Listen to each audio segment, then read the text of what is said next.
तो फ्रेंड्स, आज हम कहानी पढ़ेंगे एक नेक हिरन। बहुत बहुत ही पुरानी बात है। एक विशालकाय जंगल में बहुत से पशु पक्षी रहा करते थे। उनके बीच एक रंगीला नाम का बड़ा ही नेक भी हिरन भी रहता था। बहुत ही मेहनती, मिलजुल कर रहने वाला, सबका उपकार चाहने वाला था। वो अपने मन, कर्म और वचन से सबका ख्याल रखता था। किसी की तबीयत खराब होने पर वह हालचाल लेने के साथ साथ उसके उपचार का भी इंतजाम करता था। वो जहाँ रहता था वहाँ अपनी मेहनत से चारों तरफ हरियाली फैलाए रहता था। एक बार रंगीला अचानक बीमार पड़ गया। उसे ऐसा बुखार चढ़ा कि उतरने का नाम ही नहीं ले रहा था। हाँ, उसने तुरंत कुछ जड़ी बूटियाँ खाई, लेकिन कोई फायदा नहीं हुआ। उसकी बीमारी की खबर पूरे जंगल में फैल चुकी थी, लेकिन उसे देखने के लिए कोई भी नहीं आया। उसका मन ज़्यादा मुरझा गया। उसे उठा नहीं जा रहा था। फिर भी वह उठकर कुछ आगे आया और उसने देखा दो हिरण उसके इलाके में आ गए थे। वो दोनों हिरण बड़ी बड़ी और हरी हरी घास खा रहे थे। उन्होंने जब रंगीला को देखा तो मुस्कुराने लगे और बोले, अरे रंगीला, कैसे है तुम्हारी तबीयत? हम तो तुमसे मिलने आए हैं, तुम्हारा हाल चाल जानने आए हैं। दूसरा हिरण, हाँ रंगीला, हमने सुना तुम्हारी तबीयत बहुत खराब है, हमसे रहा नहीं गया इसलिए चले आए। अब बताओ कैसी तबीयत है? रंगीला बोला, तबीयत में कोई इतना फ़र्क नहीं आया, लगता है कोई दूसरी दवा लेनी पड़ेगी।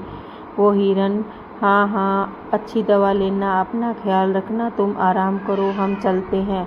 रंगीला मुड़कर अपने अड्डे की तरफ चला और इधर यह दोनों हिरण फिर से रंगीला के इलाके में हरी हरी घास खाने में लग गए। उन दोनों में से एक हिरण बोला, इस जगह के बारे में जितना सुना था उससे भी अच्छा पाया। रंगीला ने बड़ी मेहनत से एक गुलशन सजाया है, चारों तरफ हरियाली हरियाली है। देखकर और खाकर तबीयत हरी हो गई।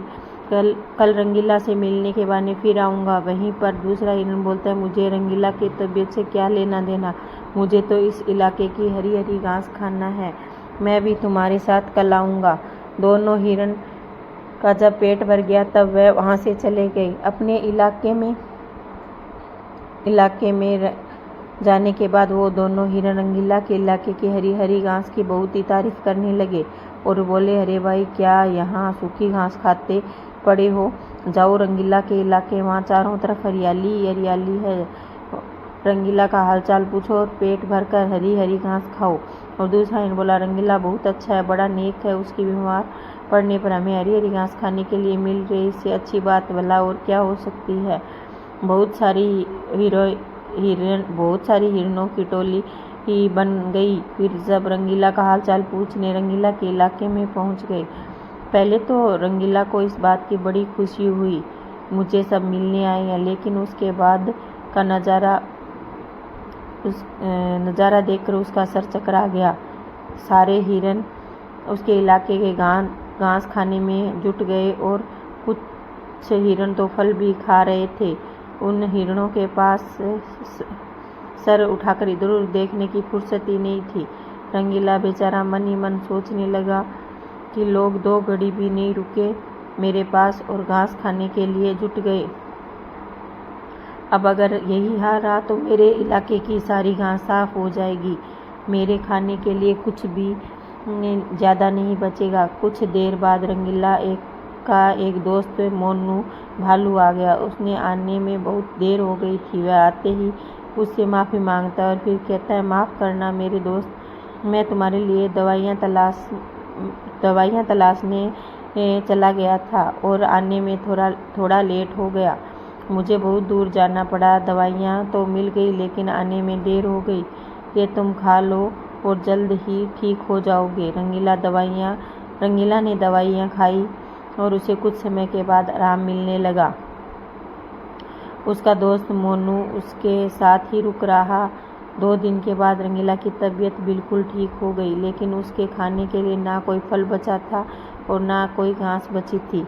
उसकी सारी मेहनत पर पानी फिर गया था। वो बहुत उदास हो गया। फिर उसका दोस्त मोनू बोला, दोस्त रंगीला, जानता हूँ यह मतलब का संसार है, ज़्यादातर सब दोस्ती का दिखावा करते हैं, सब अपने फ़ायदे की सोचते हैं। तुम चिंता मत करो, हम दोनों मिलकर फिर से गुलशन सजाएंगे।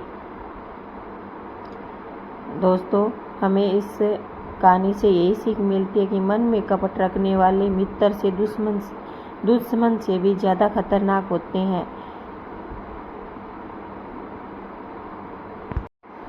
फ्रेंड्स, अगर मेरी कहानी आपको अच्छी लगी हो तो प्लीज़ लाइक करना, कमेंट करना और चैनल को सब्सक्राइब ज़रूर करना और कमेंट करके ज़रूर बताना कि मेरी वीडियो आपको कैसी लगी।